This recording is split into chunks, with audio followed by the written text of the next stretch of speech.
Bonsoir, bonjour, tout dépend du moment auquel vous allez vous connecter sur notre chaîne Action Pratique. Action Pratique est une chaîne qui parle de l'éducation financière, de la liberté financière, des investissements dans le domaine de l'immobilier, de la construction de vos bâtiments pour vous accompagner en Afrique, en Occident, également dans de prochains jours en Asie. Ce qu'il faut savoir, c'est que les hommes, quand je dis hommes avec grand H, sont pauvres parce qu'ils ont reçu la mauvaise information concernant l'argent. Comme j'ai l'habitude de le dire, on a reçu l'information concernant l'argent de deux types de personnes. Papa, maman, qui sont les parents, et la société. Donc, tout dépend de ce qu'on vous a souvent dit concernant l'argent et les informations que vous avez reçues concernant l'argent. Si vous avez reçu les informations concernant l'argent d'une personne qui est pauvre financièrement parce qu'elle n'a pas reçu la bonne information, alors vous avez reçu les informations concernant l'argent, des informations de pauvreté.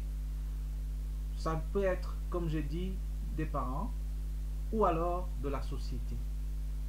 Parce que la société nous a éduqués de telle manière que vous prenez un travail, vous allez à l'école, je vais commencer par le bas, vous allez à l'école, vous terminez les études, vous cherchez un bon job, vous travaillez, on vous prélève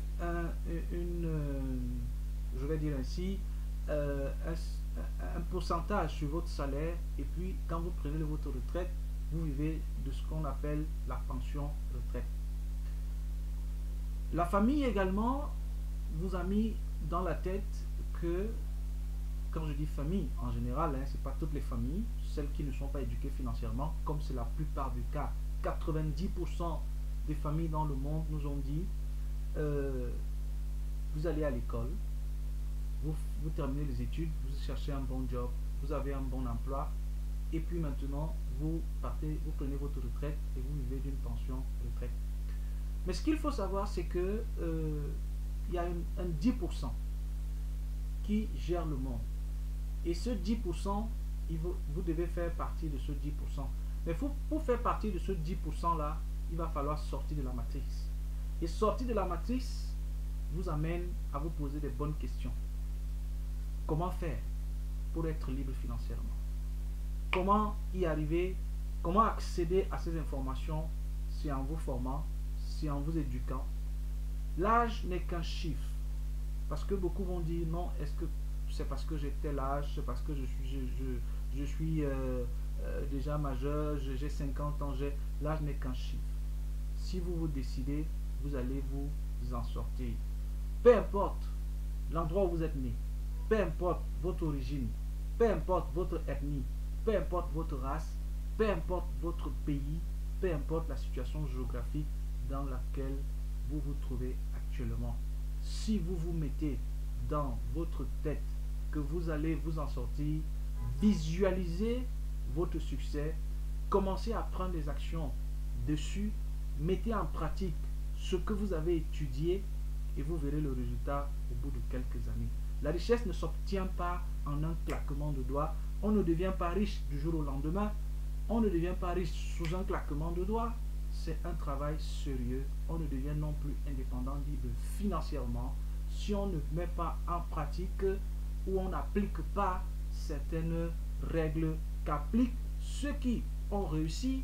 J'ai pour exemple Warren Buffett, Robert Kiyosaki, père pauvre, père riche, Elon Musk et tout ce que vous connaissez dans le monde des investissements, de la finance, de la haute finance mondiale. Je suis Jean-Sylvain. Je vous prie de souscrire, je vous invite même de souscrire à notre chaîne pour pouvoir nous accompagner, nous soutenir afin de produire encore du contenu de qualité. Aujourd'hui, nous allons parler de quelque chose. Ce dont nous allons parler aujourd'hui, ce sont les 5 façons ou les 5 habitudes qui vont vous permettre d'améliorer vos finances. Pour cela, en rendant vos finances meilleures, permettez un peu, vous devez comprendre quelque chose, que pour rendre vos finances meilleures, il faut adopter les habitudes, comme j'ai l'habitude de l'appeler, les habitudes de riches. Parce que si vous n'adoptez pas ces habitudes, il vous sera difficile, il vous sera carrément impossible de sortir de votre incommodité. Et si vous ne vous sentez pas frustré dans cette incommodité là, il est très difficile pour vous de vous en sortir. Laissez que non, je suis né dans une famille pauvre, non, mon père n'avait rien. Si vous décidez de vous en sortir, commencez par n'importe quel petit boulot, faites ce qu'il y a à faire, mais de manière digne, pas à pas, jour après jour. Éduquez-vous, achetez des livres, informez-vous. L'information est 60%. L'information représente 60% de votre réussite. Quand je dis l'information, c'est-à-dire en termes d'éducation, ça représente 60%. L'éducation financière, parce que si vous vous éduquez financièrement, vous allez comprendre les différents codes, le langage dans l'écosystème financier mondial, dans le domaine des investissements. Pour ceux qui sont dans le trading, le forex, la crypto-monnaie et tout ce que les investissements à long terme, et vous allez comprendre beaucoup de choses. Mais si vous ne vous informez pas, c'est un peu comme quand Internet est arrivé en Afrique.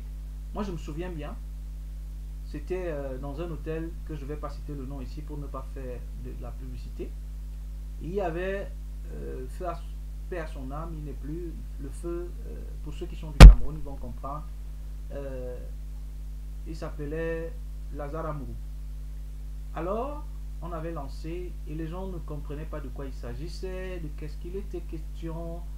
C'était à la fin des années 90, début des années 2000. Alors Internet arrivait au Cameroun. Donc c'était vers la fin des années 90. Et là, quand on a lancé, beaucoup de gens se sont lancés dans des cyber, dans des trucs. Et beaucoup de gens allaient sur Internet pour faire des choses bizarres. Au lieu d'apprendre pour que ce métier devienne un capital pour eux demain pour s'en sortir, beaucoup allaient faire des choses que je ne vais pas me mettre à citer ici parce que ce n'est pas le lieu de ça.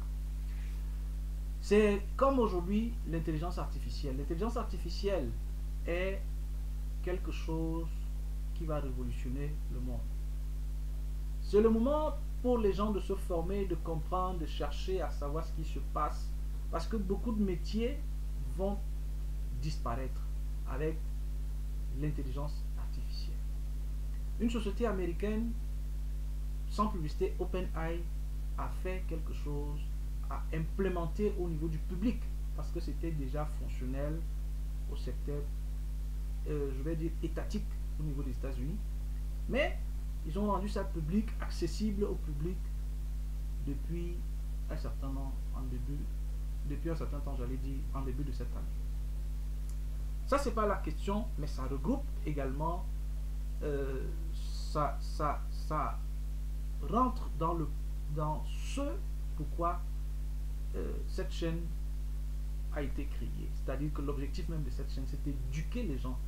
C'est de dire aux gens, écoutez, éduquez-vous, informez-vous, parce que quand vous avez l'information, vous avez 60% du capital.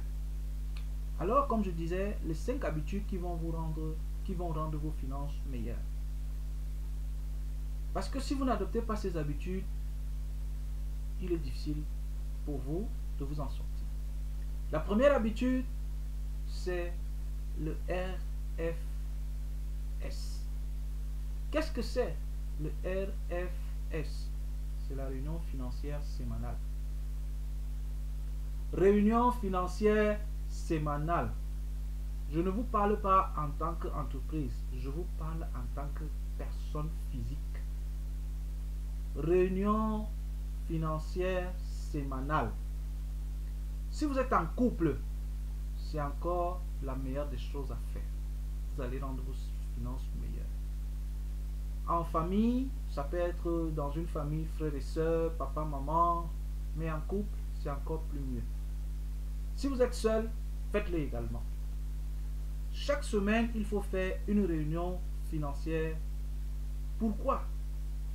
Parce que si tu ne le fais pas, tu es aveugle en ce qui concerne tes finances. Tu ne sais pas dans quoi tu dépenses, où va ton argent, comment ça se passe. Il faut faire une réunion hebdomadaire des finances. C'est ce que j'appelle la RFS, réunion financière. Retenez bien le terme. Ceux qui ont réussi avec preuve l'ont fait et continuent à le faire. C'est de ces gens-là qu'on a eu ces informations, qu'on a eu cette éducation. Et dans le but de voir notre communauté aussi atteindre l'indépendance financière, je me suis dit, il faut partager ces informations qui sont une richesse, une mine d'or, comme j'ai l'habitude de dire. Alors, si vous ne faites pas la réunion financière sémanale, vous êtes aveugle en ce qui concerne vos finances. Parce que ce qu'il faut savoir, c'est que 80% de familles, 80% statistiques approuvées par des grandes institutions financières ou de statistiques, 80% de séparation des familles, la cause c'est le problème financier, le stress financier. C'est-à-dire que parce qu'il y a une mauvaise gestion des finances, il y a un stress financier dans la famille. Au niveau des couples, des familles, avec des frères, c'est-à-dire que c'est ce qui est la cause, la séparation, à cause des problèmes financiers. Donc quand on va vous dire non, je fais cela mensuellement, non, je vous dis faites cela de manière hebdomadaire, de manière sémanale. Car il est nécessaire d'avoir une maîtrise parfaite de ses finances. Si vous n'avez pas une maîtrise parfaite de vos finances, vous n'allez jamais vous en sortir. Vous n'allez jamais sortir du stress financier dans lequel vous vous trouvez. Même si vous êtes endetté, comment? Prenez un papier. Prenez, c'est-à-dire que quel que soit votre niveau, asseyez-vous et faites ce travail. C'est un travail sérieux qui va vous permettre de savoir déjà votre situation actuelle avant de voir comment vous allez faire pour sortir de cette situation. Il faut déjà savoir comment, où est-ce que vous vous trouvez financièrement. Et vous devez donc faire ces réunions de manière hebdomadaire, donc sémanale, chaque fin de semaine. Quelle était notre situation? Vous avez fait un bilan, il y a dans l'une des vidéos, j'en parle. Et puis maintenant, vous faites de manière hebdomadaire, donc sémanale, un bilan. Qu'est-ce qu'on a dépensé? Qu'est-ce qu'on a reçu?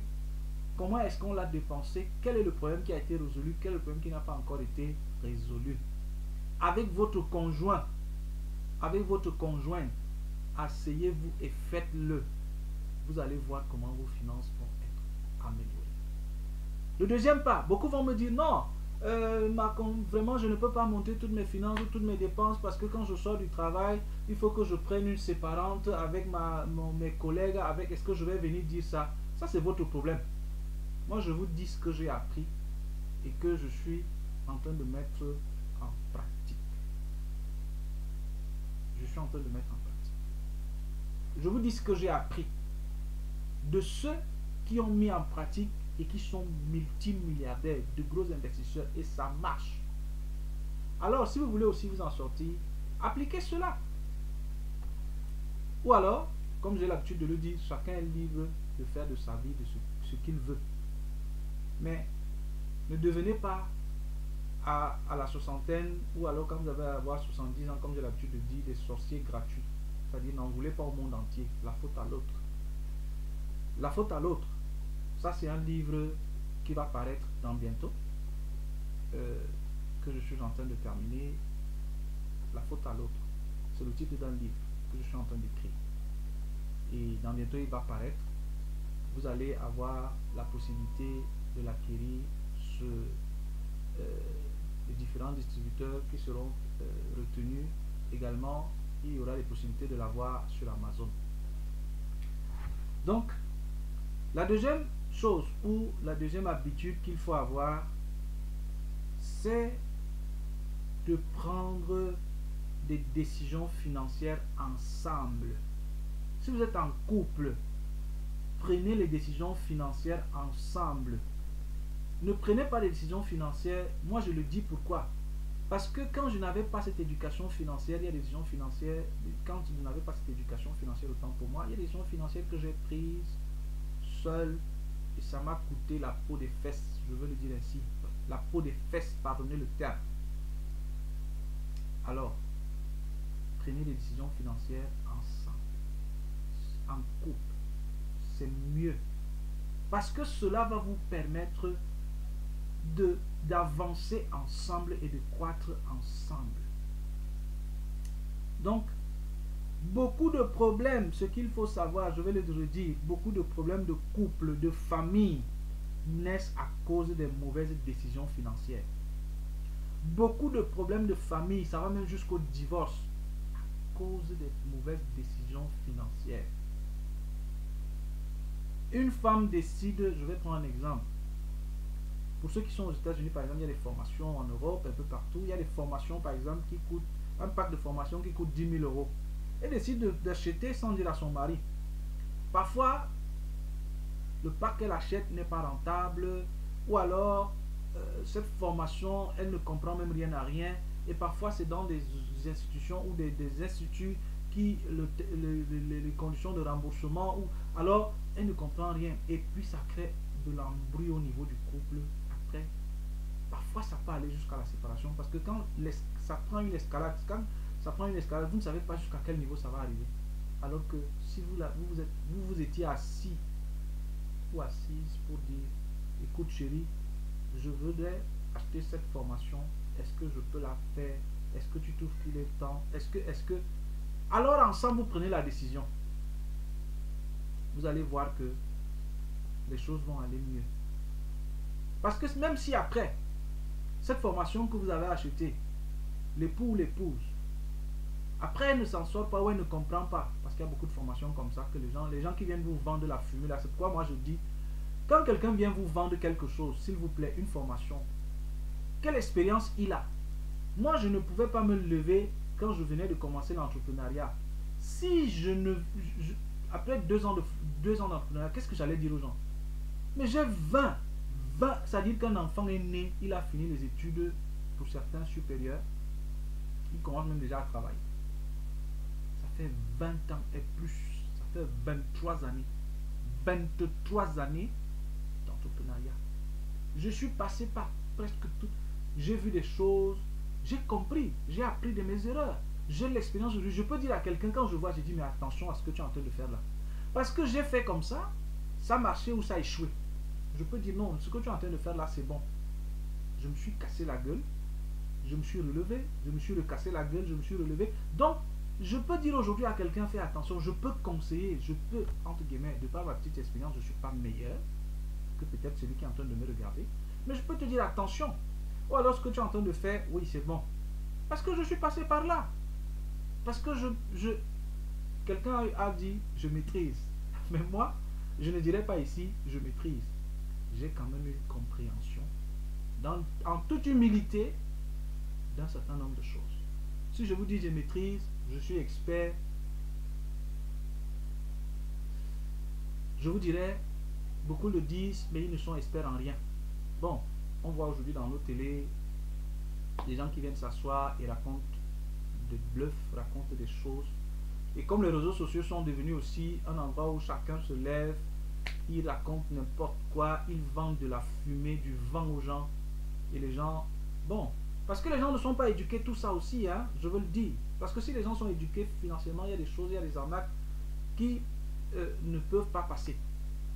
Alors, je vais continuer sur notre thème pour ne pas vous amener dans d'autres choses. Mais il est normal d'en parler parfois. Il faut avoir le contrôle de vos dépenses. C'est la troisième chose, la troisième habitude. On a dit première habitude, RFS, réunion financière sémanale. Vous vous réunissez de manière hebdomadaire pour voir lorsque vous avez fait un bilan financier, à quel niveau vous êtes, qu'est-ce que vous avez eu comme entrée, comment vous l'avez dépensé, vous, sans cachette, comme on disait dans une émission à cœur ouvert. Vous dites tout, tout. Et vous allez voir que ça va mieux aller dans vos finances, dans votre couple, dans votre maison, dans votre famille, que sais-je. La deuxième chose, c'est de prendre des décisions financières ensemble.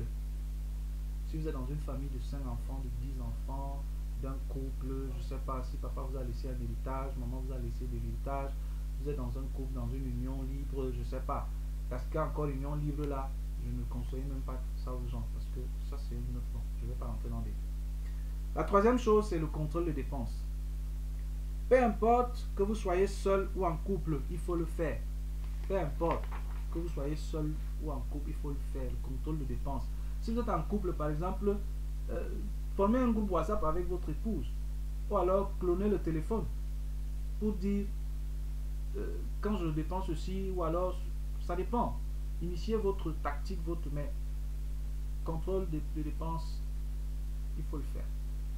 Vous pouvez faire un groupe WhatsApp, comme j'ai dit, avec votre conjoint, ce qui vous permet, lorsque vous allez faire une réunion financière sémanale, parce que si vous faites par exemple un groupe WhatsApp avec votre épouse ou votre conjoint, quand vous allez faire la réunion sémanale financière, qu'est-ce qui va se passer? C'est que ce sont ces messages-là, c'est-à-dire que ces dépenses-là, journalières, par heure, sommées, que vous allez maintenant, c'est sur ça que vous allez parler. Ce sera l'ordre du jour. Par exemple, j'ai acheté, moi mon épouse par exemple, et je la félicite ici, hein, ça je veux le dire. Chérie, je te dis merci parce que j'ai une épouse. Au début, je ne comprenais pas. Elle avait même compris les choses plus que moi. Parce que quand je n'étais pas encore bien éduqué financièrement, parfois je trouvais que quand, par exemple, elle va faire des achats, elle fait tout au détail. Je dis tout au centime près. Et elle m'envoie. Et je me souviens, dans des années antérieures, ça m'embêtait souvent. Ça m'embêtait souvent. Je disais, mais comment elle va me dire qu'elle a acheté l'huile, elle a acheté 5 litres d'huile, elle a acheté ceci, elle a acheté cela? C'est que je n'avais rien compris. C'est que je n'avais rien compris. Et vous savez, avec le caractère macho de nous les hommes, on se dit, bon, mais attends, elle a pris... En fait, c'est à elle de gérer les histoires de cuisine, de machin, non? Non. Ce n'est pas parce que tu dois la contrôler. Ce n'est pas parce que ça va être comme si tu étais le maître à tout dicter, non. C'est la transparence. Et ça permet de savoir que, ok, mon épouse a pris 100 000 francs pour aller au marché, un exemple, pour faire le marché de la maison. Comment elle a dépensé? Elle a dépensé, oui. Mais ce n'est pas pour contrôler. En fait, ce n'est pas pour faire de la, je veux dire, le policier derrière elle. Mais en fait, c'est une transparence dans les comptes. C'est une transparence. Et ça vous donne une certaine tranquillité. Et ceci améliore vos finances. Parce que quand vous allez vous asseoir à la semaine, elle va dire, mais attends, l'autre jour, moi j'ai pris 50 000. J'ai fait ci, j'ai fait ça, j'ai fait ça. Mais toi, regarde par exemple, tu as pris 50 000 l'autre jour ou 10 000. Mais tu allais faire des dépenses qui ne servent à rien dans notre maison, qui ne servent à rien dans notre couple, qui ne servent à rien dans notre foyer. Et là, vous allez voir, bon, oui, ici je dois améliorer. Non, ici, toi chérie, non, tu dois améliorer. Ici, comme ça, comme ci, comme ça. Moi, je le dis, et je le répète, je dis merci à mon épouse. Parce que elle faisait des choses bien avant que moi, je ne comprenais pas. Et c'est quand j'ai commencé à faire la formation, quand je me suis éduqué en finance, et je me suis éduqué financièrement, j'ai compris quel était le bienfait et le bien fondé de faire ce genre de choses. Donc ne négligez pas ce que votre épouse fait parfois. Quand elle vous dit, j'ai dépensé, tu m'as donné 10 000, alors je l'ai dépensé comme ci, comme ça, comme ça, comme ça, comme ça. Pour ceux qui sont en Occident, 15 euros ou 20 dollars, plus ou moins. J'ai dépensé comme ça, j'ai fait ceci, j'ai fait cela, j'ai acheté ceci. Qu'elle vous dise, voilà, qu'elle vous balance ça sur votre groupe WhatsApp. Et en semaine, à la fin de la semaine, elle fait toutes les dépenses. J'ai mis le carburant, ceci, j'ai fait ça, j'ai donné 1 dollar à tel, j'ai aidé quelqu'un.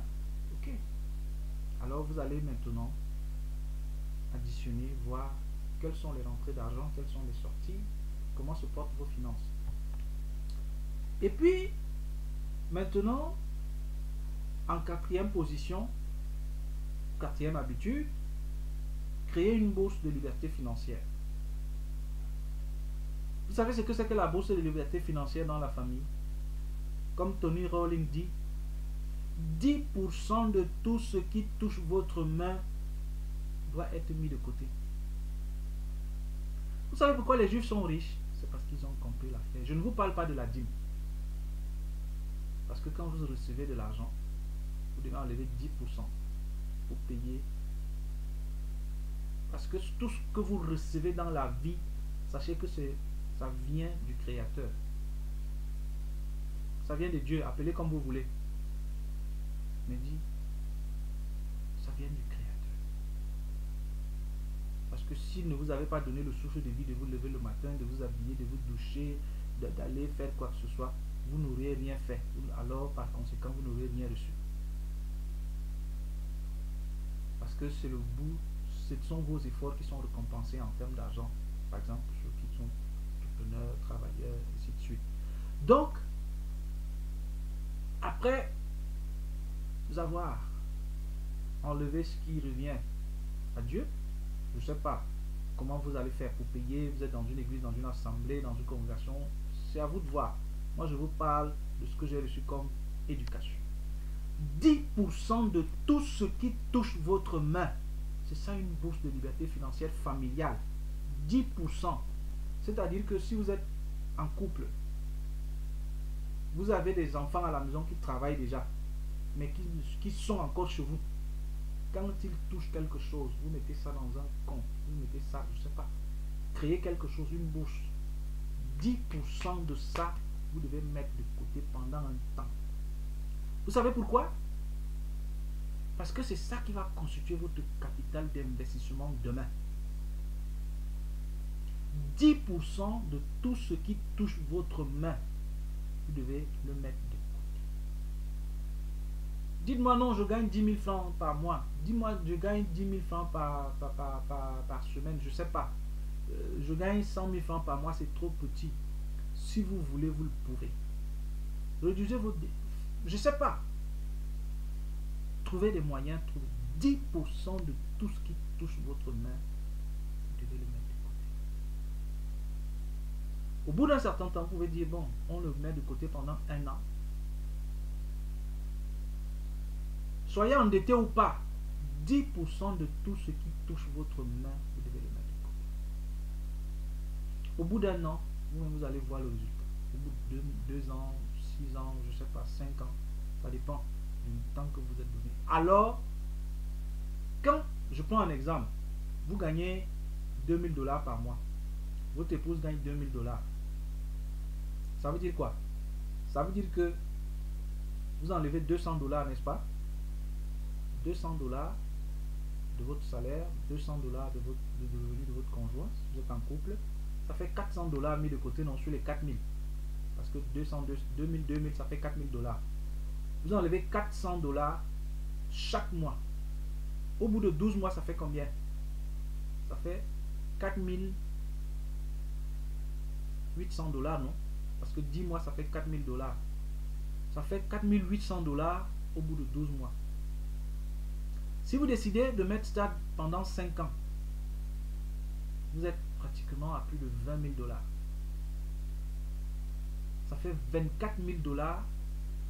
Ça fait 24 000 $. Oui. Attendez. Oui, 24 000 $. Au bout de 5 ans. Parce que nous sommes à 4 800 $ par an, 12 mois.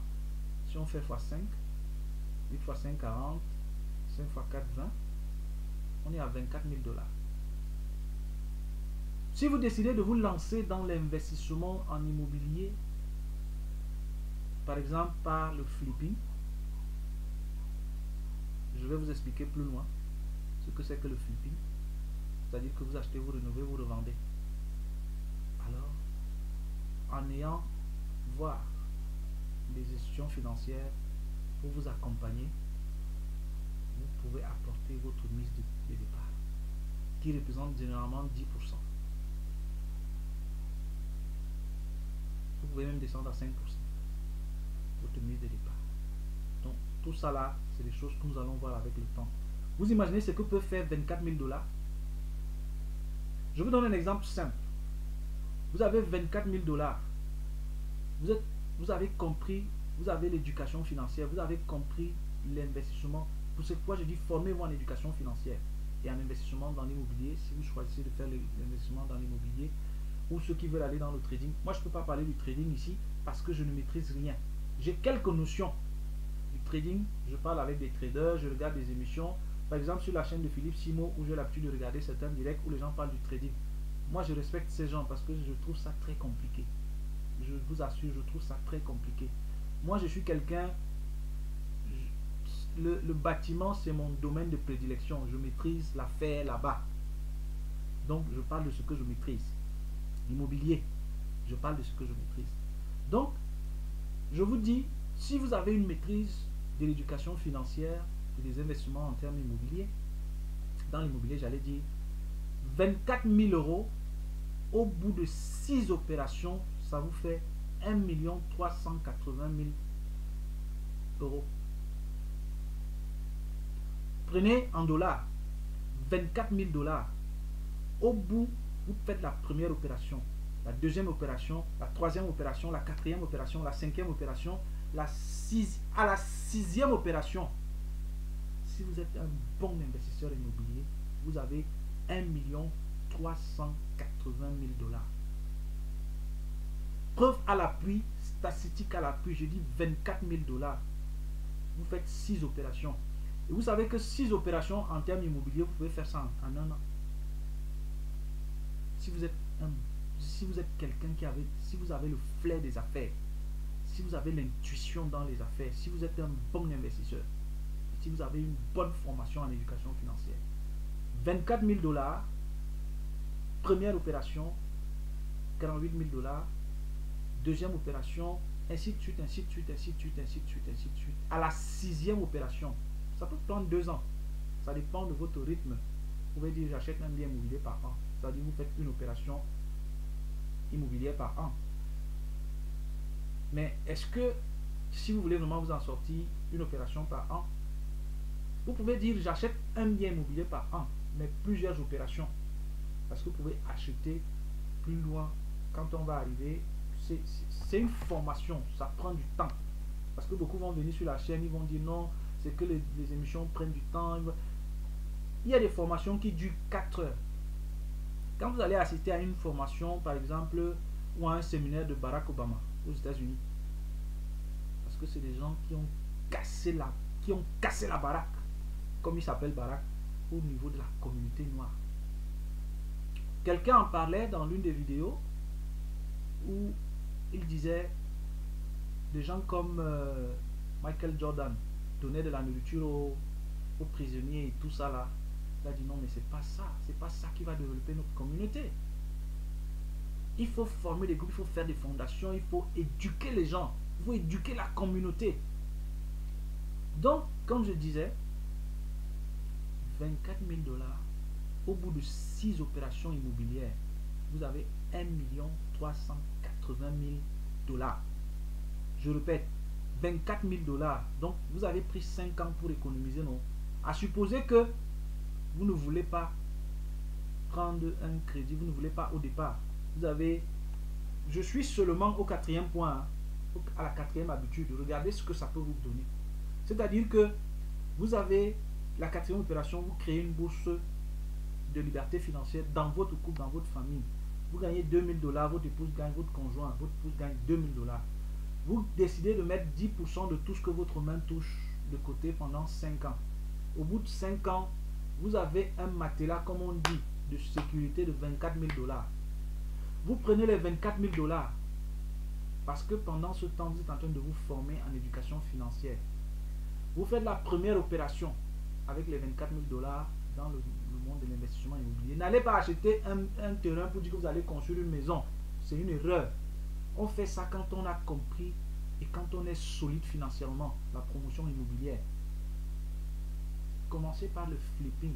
commencez par le rent to rent, commencez par le Airbnb. Voilà des choses simples, basiques. Alors,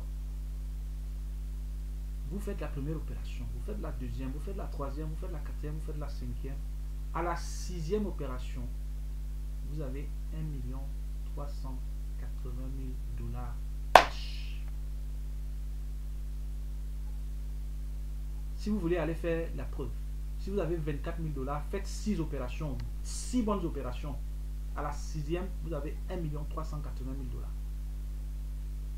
$. Des experts l'ont expérimenté et c'est prouvé. Donc, je vous parle des gens hautement qualifiés dans le domaine de l'investissement immobilier. Ils ont prouvé, c'est prouvé statistiquement avec des statistiques à l'appui. Donc, si je viens ici, là, je ne vais pas vous vendre du vent. Je ne vous dis pas des choses qui ne sont pas réalisables. Je ne vous dis pas que vous allez avoir 240 millions de $. Je ne vous dis pas que vos comptes seront rémunérés à je ne sais pas quel taux. Je ne dis pas des choses comme ça. Je vous dis des choses qui sont vérifiables et vérifiées. Ok. Donc, la quatrième habitude, la quatrième chose à faire, c'est de créer une bourse de liberté financière dans votre couple. Alors, la cinquième, nous allons passer à la cinquième habitude, c'est de parler constamment de liberté financière dans votre couple.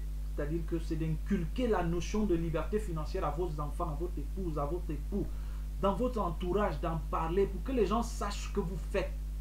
Si vous êtes investisseur, parlez de ça pour que ça devienne votre langage, ça devienne votre, je vais dire ça, votre café, votre... Parlez régulièrement de la liberté financière, parlez de ça, comme cherchez, étudiez, lisez concernant la liberté financière, comment on arrive là. Il y a deux choses à faire. Soit vous devenez investisseur, soit vous devenez entrepreneur pour atteindre la liberté financière. Il n'y a pas de magie. Il n'y a pas de magie. Si vous avez hérité, d'accord, mais il faut savoir comment garder dans cet héritage en le perpétrant. Là aussi, c'est toute une école. Donc, comme je vous dis, si vous voulez à des accompagnements, contactez-nous, nous allons vous accompagner en ce qui concerne l'investissement dans l'immobilier. Si vous voulez faire le Airbnb, le flipping, si vous voulez faire l'achat-vente, ce qu'on appelle le flipping, remodeler, acheter à moins de coûts, vendre plus cher, ainsi de suite, ainsi de suite. Vous pouvez nous contacter au travers de notre chaîne. Nous allons vous donner des contacts. Si vous voulez acheter en Europe, aux États-Unis, au Canada, dans toute la zone de l'Union européenne, vous voulez également acheter en Afrique, construire en Afrique, acheter, remodeler en Afrique, acheter, remodeler en Europe, acheter, remodeler aux États-Unis, au Canada. Également, comme j'ai dit, dans des jours proches, nous allons voir comment faire pour également nous installer sur le continent asiatique. Mais c'est pas encore faisable. Ceux qui sont en Asie, là, on ne peut pas vous accompagner. Ceux qui sont au Mexique, on peut déjà. Ceux qui sont en Colombie, on peut. Ceux en Colombie, hein, en Amérique latine. Ceux qui sont au Mexique, on peut. Ceux qui sont au Canada, aux États-Unis et dans toute la zone de l'Union européenne. Dans toute l'Afrique, on peut vous accompagner. L'Afrique subsaharienne, on peut vous accompagner sans souci. Maintenant, comme je disais, le cinquième point ou la cinquième habitude à adopter pour rendre vos finances meilleures, c'est de constamment parler de la liberté financière, que ce mot devienne familier, vos enfants, votre épouse, votre époux, vos parents, vos amis, que ça devienne un mot familier. Comme Tony Rowling dit, la qualité de ta vie dépend de la qualité des questions que tu te poses. Tony Rowling, c'est un des grands investisseurs américains, un grand conférencier aux États-Unis. Il donne des conférences à travers le monde dans le domaine de l'investissement. Également Robert Kiyosaki que vous connaissez, Warren Buffett et tous ces gens-là. Et Barack Obama sont des meilleurs motivateurs. Aujourd'hui, il n'est plus président, c'est un ancien président, mais il motive la communauté noire, il donne des conférences. Il donne des conférences pour motiver la communauté noire. Mais ce sont des conférences que si vous n'êtes pas dans le cercle, vous n'êtes pas dans la communauté, parce que c'est sur invitation. Ok. Montre-moi, donc comme je disais, Tony Rowling dit souvent, dis-moi la qualité de questions que tu te poses et je te dirai comment est ta vie. Donc la qualité de questions que tu te poses détermine ta vie. Si tu dis, j'ai souvent suivi des gens dire, moi depuis le bas âge, je n'aimais pas ce mot qu'on dise, nous on est pauvres et on ne peut rien. Ah, on va encore faire comment? C'est un mot qui est très très familier au Cameroun. Moi je suis camerounais, je suis originaire du Cameroun. Donc je dis, j'aime pas ce mot là. Ce n'est pas, ton avenir n'est pas déterminé par l'endroit où tu es né ou de la famille dans laquelle tu es sorti.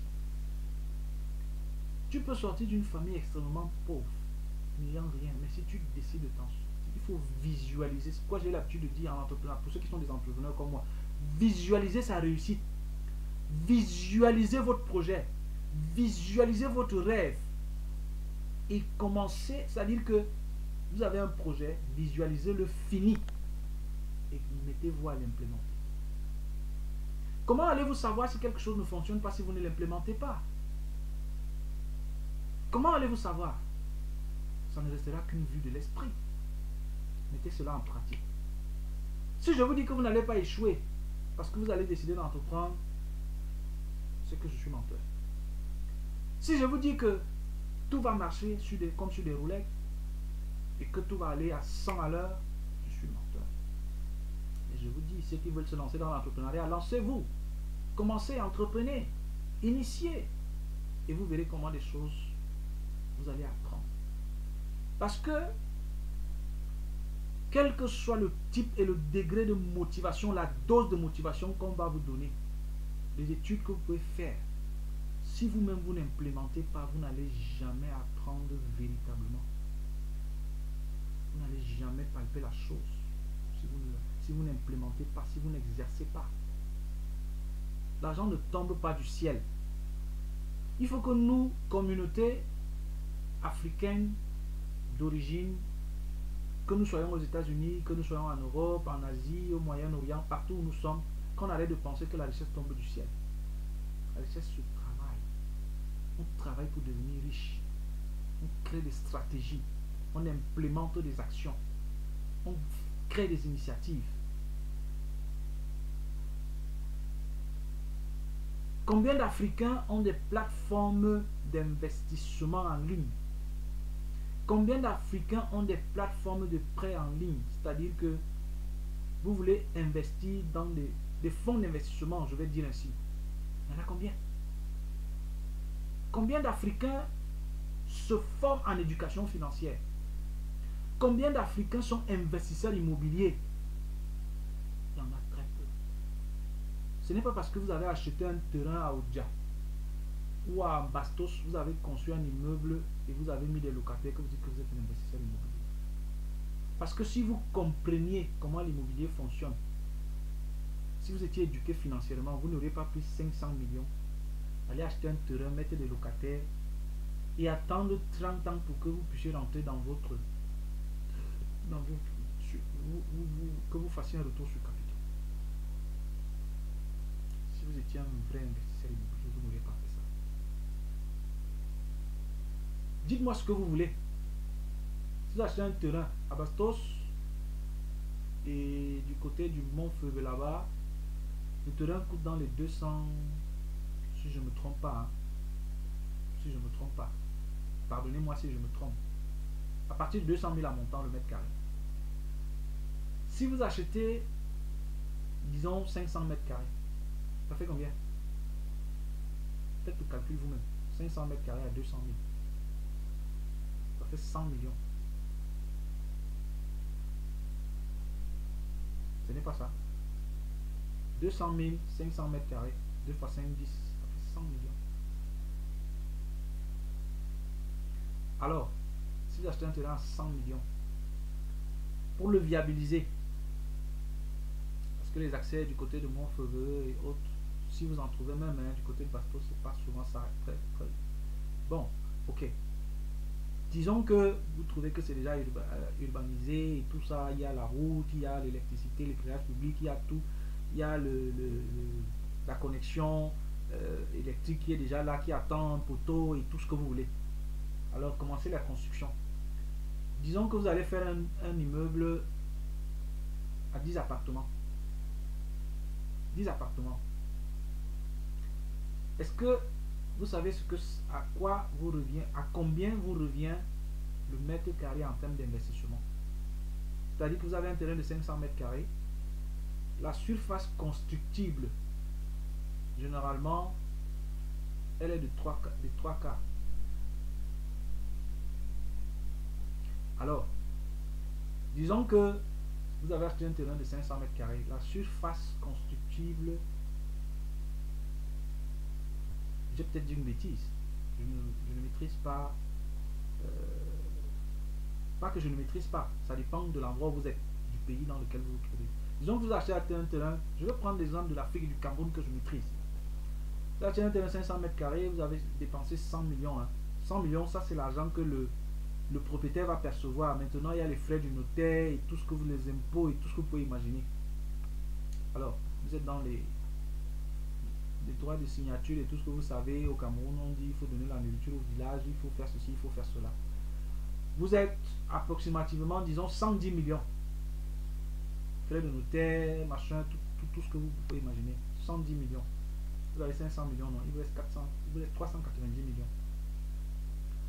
Vous construisez votre immeuble, vous faites tout ce que vous avez à faire, vous mettez les locataires parce que vous allez faire une étude du marché, vous prenez un architecte, il vous fait des plans, vous prenez un entrepreneur qui va vous construire, vous confiez la responsabilité à l'architecte de conduire les travaux, il va recruter les entrepreneurs qui vont en électricité, qui va faire le gros œuvre, qui va faire les finitions, qui va faire tout ce qu'il y a à faire. En bref, vous dépensez 500 millions. Prenons que l'appartement coûte 300 000. Vous faites des appartements, vous faites un T2. Vous faites des T2. On va dire comme ça. Ça coûte 300 000. 10 appartements, ça fait combien? Ça fait par mois 3 millions, non? À 300 000.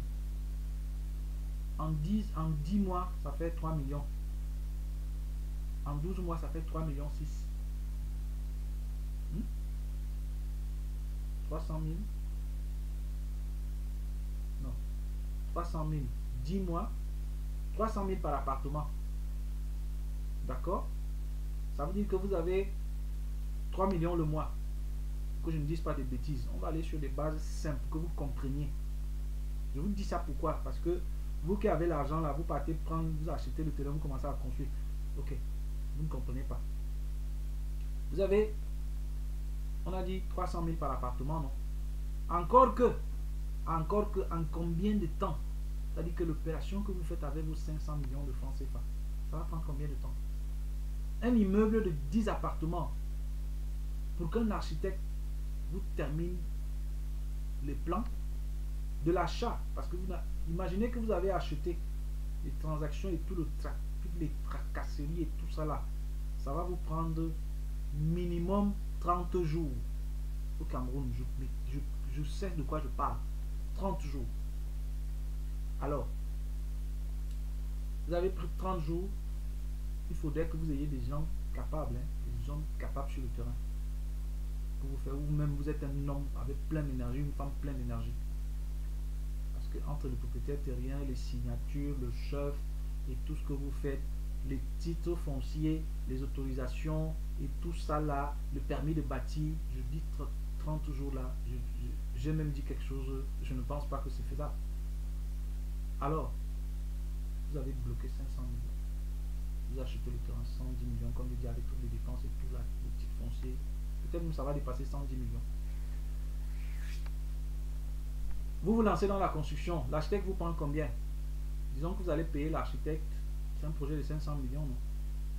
Disons même, il ne coûte pas 500 millions en lui-même parce que vous avez, l'immeuble ne va pas coûter 500 millions parce que vous avez déjà acheté le terrain. L'architecte va vous prendre le moins cher. Un bon architecte va vous prendre pour faire un immeuble de 10 appartements. Il va vous scier très moins cher, il va vous prendre 2,5 millions. S'il est très moins cher. Un cabinet d'architecte véritable pour un immeuble de 10 appartements, plan fini, avec les rendus.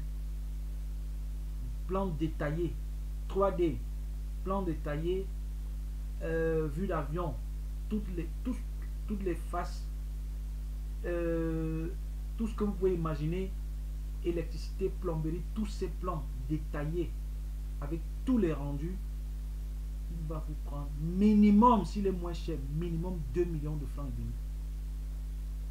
2,5 millions de francs CFA. Ok. Il vous a pris 2 millions. Ça, c'est quelqu'un, disons même que c'est votre ami. Parce que d'autres vont vous prendre 5 millions, 10 millions pour d'autres. Pour des grands cabinets. Comme les cabinets LMVA, les cabinets Diouf et autres au Sénégal. D'autres cabinets. Ils vont prendre pour 10 appartements, 5 à 10 millions pour les plans. Alors, vous êtes là entre les plans.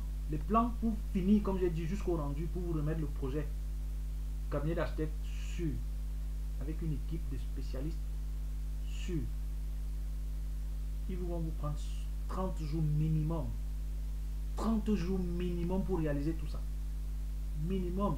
Et vraiment, il faudrait que ça soit à un moment où ils n'ont pas de boulot. Parce que les cabinets d'architectes sont toujours pleins. Ils ont toujours des travaux. Il faudrait que votre dossier arrive au moment où ils n'ont presque pas de travail. Pour que ça fasse 30 jours. Sinon, comptez à partir de 60 jours à montant. D'accord. Avec les transactions et tout ce que vous avez fait jusqu'à l'obtention du permis de bâtir.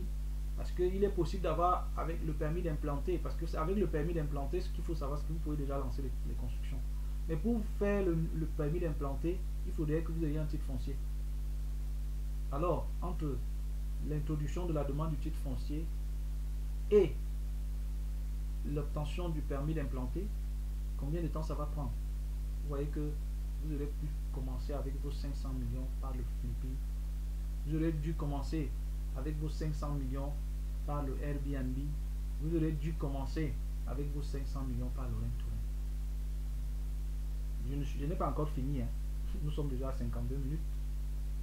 Je suis seulement sur l'exemple d'une d'un investissement parce que beaucoup vont me dire non, je suis investisseur immobilier, j'ai acheté un bâtiment et j'ai acheté un terrain, je suis en train de construire. Alors, nous sommes là à combien de temps? Disons 3 mois. Titre foncier, tout ça. Si c'est un titre foncier, mais pour faire le morcellement et les plans et tout, c'est pas 3 mois. Lancez maintenant les travaux. Entre les retards de livraison, des matériaux de construction, des travailleurs et toutes les tracasseries que vous connaissez, il y a encore qu'il faut trouver un entrepreneur sérieux. Et maintenant, jusqu'à ce que vous commencez à avoir les premiers clients, il va se passer entre le jour où vous faites l'acte de vente, c'est-à-dire que vous achetez un terrain, et le jour où le premier locataire va entrer dans votre appartement. Comprenez bien ce que je vous dis. Vous avez déjà bloqué 500 millions. Ou alors vous avez pris un crédit. Entre le jour où vous allez signer l'acte de vente et le jour où le premier locataire va entrer dans votre immeuble de 10 appartements, il va se passer minimum 2 ans. Je peux abuser, mais je vous parle par expérience. 2 ans, 24 mois. Parce qu'un immeuble de 10 appartements ne se construit pas en 12 mois. Fini. Impossible. Si vous faites du préfabriqué, vous le commandez en Europe parce qu'il n'y a pas d'usine de préfabriqué, de maisons préfabriquées au Cameroun, ça n'existe pas. Vous le commandez, peut-être vous allez faire en moins de temps. Mais fini en 12 mois, si vous ne pouvez pas. Parce que c'est ça qui fait que les immeubles tombent, les bâtiments. Parce que les gens vous racontent, ils vous vendent de la fumée, comme j'ai l'habitude de dire. Ils ne vous disent pas la vérité. Alors, vous avez 24 mois, vous avez bloqué 500 millions. Alors qu'avec les 500 millions, ce que les gens n'ont pas compris, avec les 500 millions de francs CFA, ce qui représente pratiquement 1 million, presque 900 000 euros. C'est presque 900 000 euros. Si mes calculs sont exacts. Je peux me tromper. Hein. Si vous faites 6 opérations, vous savez ce que ça va vous rapporter en flipping par exemple. C'est énormément d'argent. Aux États-Unis, au Canada, vous faites 6 opérations de flipping avec 900 000 euros. Que vous avez 900 000 euros de cash, vous avez pris un crédit. Vous savez ce que ça peut vous rapporter comme argent en 24 mois? C'est pas possible. Mais qu'est-ce que les gens font? Ils vont en Afrique. On ne vous dit pas de ne pas investir en Afrique. Ils achètent un terrain à Bastos, ils construisent un immeuble qui prend 2 ans de construction. Et pour d'aucuns même, je connais des gens qui ont fait 3 ans de construction, ce n'est jamais fini. Et puis, ils cherchent à mettre des locataires. Le premier locataire va venir, va vous payer, oui, les conditions, parce que des immeubles comme ça, d'accord. 1 an de location, 3 millions, 10 mois, 3 millions, 3 millions, 3 millions 6 pour 1 an. Et la caution et tout ce que vous savez. On va donc aller sur ce qu'on est en train de dire. Vous avez 3 millions 6 pour un appartement. En 1 an, vous êtes à 36 millions. En 10 mois, non. C'est-à-dire que vous avez 3 millions 6 par an fois 10. N'est-ce pas? Parce que vous avez 10 appartements, non?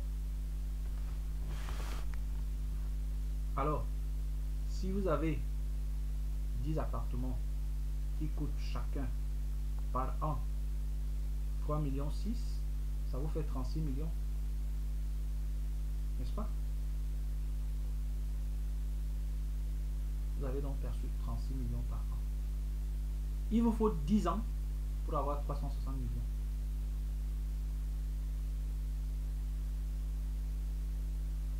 Est-ce que je me fais comprendre?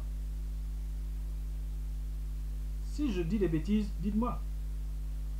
Vous avez conçu un immeuble, vous avez dépensé 500 millions. Maintenant, vous faites un appartement à 300 000 le mois. En 1 mois, un appartement vous produit 300 000 parce qu'il faut qu'on aille sur des chiffres. En 10 mois, vous avez 3 millions. En 12 mois, vous avez 3 millions 6. Ça, c'est le PTC. Maintenant, vous allez payer les impôts. Ce que vous oubliez, ce que vous l'argent que vous recevez là, vous allez payer les impôts. Il y a la maintenance et tout ça. Ça, on n'est même pas encore à ce niveau. Pour vous dire que la rente, vous dites que vous êtes investisseur immobilier, non? La rente traditionnelle est la pire des choses à faire. On fait ça quand on est déjà quand on est les Donald Trump, quand on est le Warren Buffett, quand on est les Robert Kiyosaki. C'est là où on fait la rente traditionnelle. Je ne me cesse de le dire et de le répéter, même à ceux qui me côtoient, avec ceux qui viennent nous voir pour les coacher, pour les accompagner. Alors, vous avez 3 millions 6 par appartement. Les 10 appartements vous font combien? 36 millions. N'est-ce pas? Par an. Il vous faut 10 ans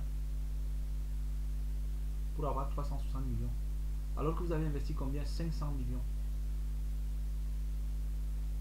Je ne sais pas si vous faites le... Je ne sais pas si vous voyez comment les gens font la bêtise. Encore qu'il faut que tous les locataires payent mensuellement. Bon, puisque vous avez adopté certainement l'option du paiement annuel. Encore qu'il faudrait que tous les appartements soient occupés tout au long de l'année.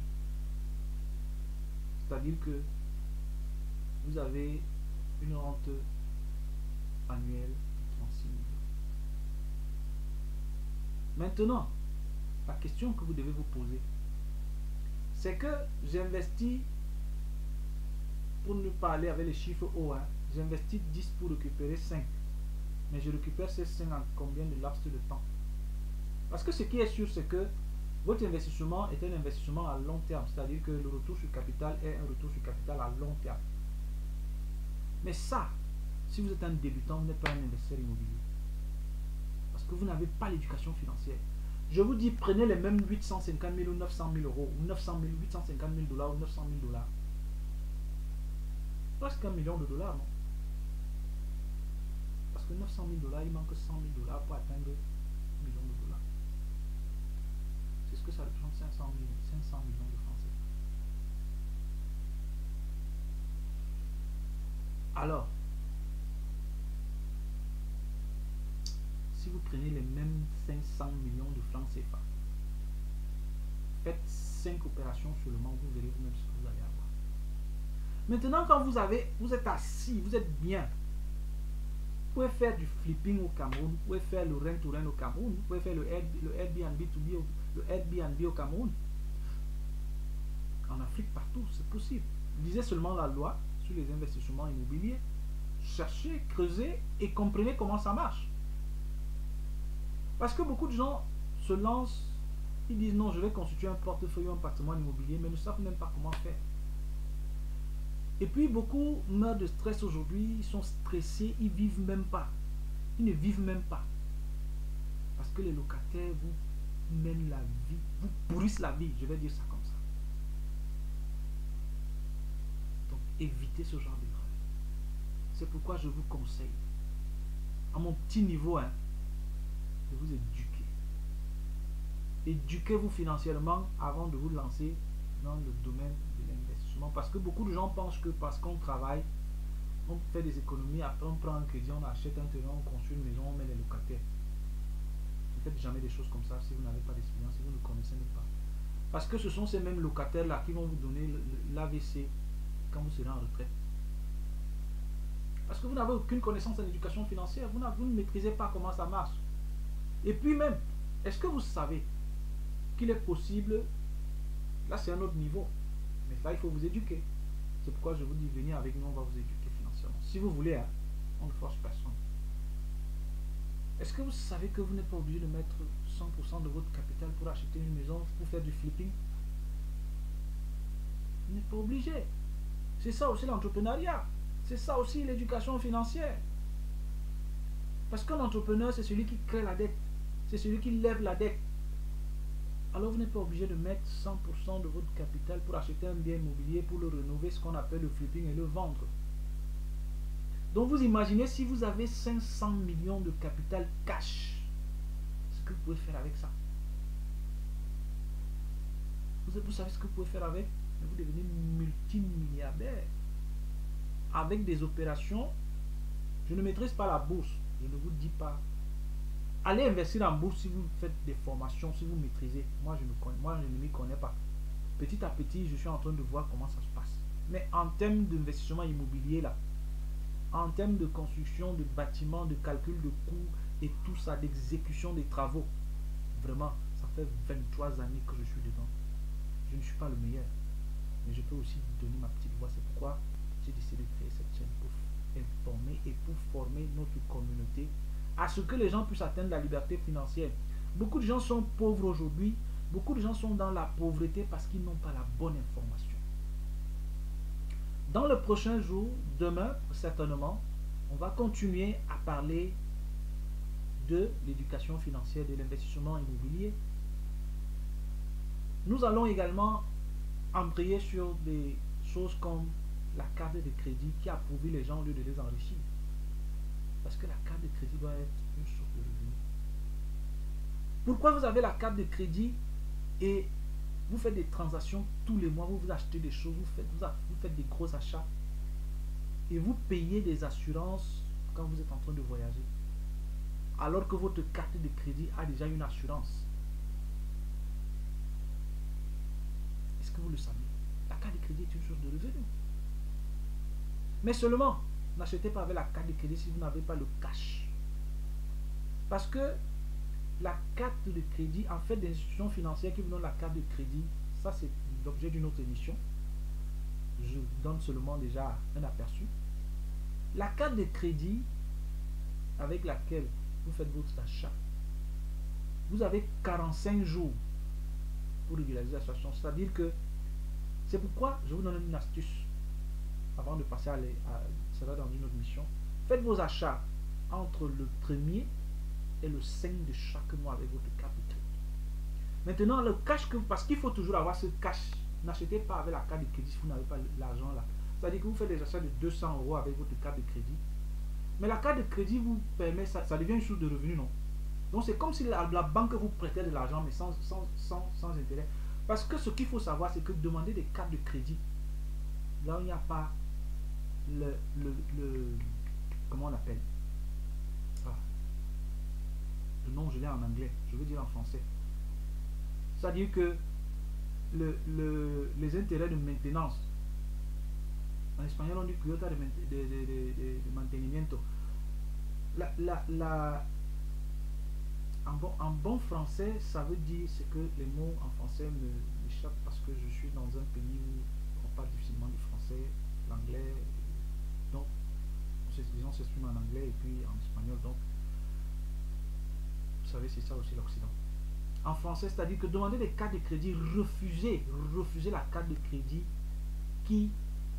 où vous payez une mensualité, voilà, une mensualité de maintenance. Parce que c'est vous qui payez la carte de crédit, c'est pas le banque. Vous êtes libre de dire je ne veux pas. On va vous enlever ça. Et puis comme j'allais dire, chaque opération que vous faites, il y a des points que vous accumulez. C'est comme des cartes de rechargement de carburant et autres, des points que vous accumulez. Je vais vous donner une autre astuce là-dessus. Alors comme je disais, achetez quand vous avez fait des achats de 200 € avec votre carte de crédit. Vous achetez à crédit, mais vous avez les 200 €. C'est-à-dire que ces 200 € là, vous pouvez les investir dans autre chose, mais de sûr. Parce que vous avez acheté pour 200 €, vous êtes sûr que quand avant le 45e jour, vous allez régulariser la situation.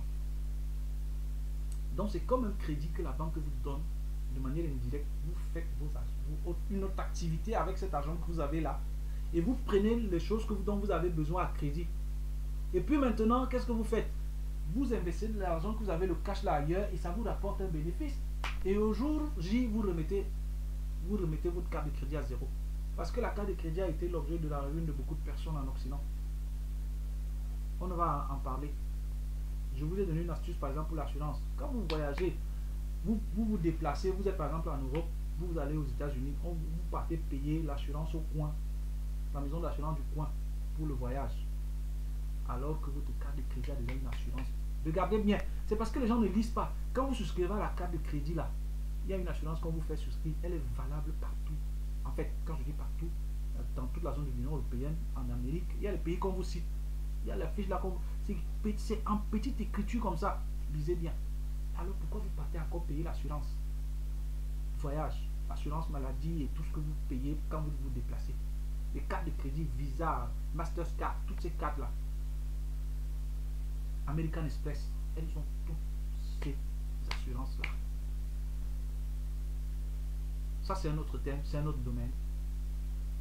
Si le Seigneur permet, demain nous allons nous voir pour une autre vidéo, pour une autre mission, toujours dans l'éducation financière, et je vais vous donner d'autres astuces encore. Bonsoir. N'oubliez pas de souscrire, de liker les vidéos, de les partager massivement afin de nous permettre de produire encore du contenu de qualité pour notre communauté, pour que le narratif change sur la communauté, notre communauté qui est la communauté noire. Bonsoir.